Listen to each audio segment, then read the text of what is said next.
started with the department in 2009. That was actually right about the same time I got transferred to mounted. So I was new to the unit and he was my first horse. So I guess we learned everything together.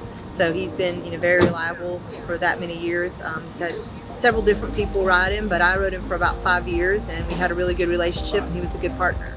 Elton and I had a very special relationship. Jason used to get mad because I could go outside and yell for him to come across the pasture and he'd come running and his horse wouldn't, and he'd have to walk all the way across the pasture and get him. So I used to say it's because my horse was trained better. Not sure if that was really it, but it's a memory that I'll always have from the unit. He really has had a long career. We've utilized him for training new horses. We've used him in DC, up in Washington, DC for National Police Week, some of the ceremonies there. He's really just been one of our most dependable horses who can really do anything we ask of him with ease. So he makes us look good. So yeah, he's just really been a great horse. They're rare.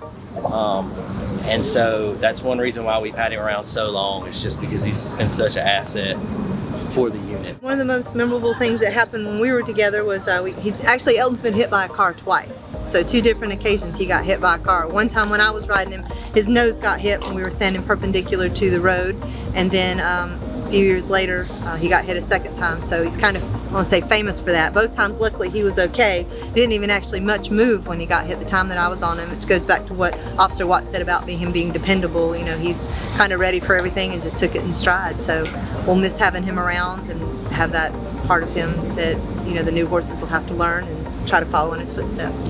And also to elaborate on that, the support from the community when that happened was really, it was just insane how much support, how many people came out, email, text message, calls, flag us down. I mean, for probably a year after that, there wasn't a time where we weren't riding him when somebody didn't come up and ask, how's he doing? So, the community really supports these horses and the proof is there with that. They really came out and wished him well. Elton is going to retire with Officer Baker and his family, so he'll have plenty of days just to chill out and be a horse, and I think he's moving up to Fayetteville area. Yeah. So yeah, I mean, he's gonna stay close to home and hopefully live the rest of his years out.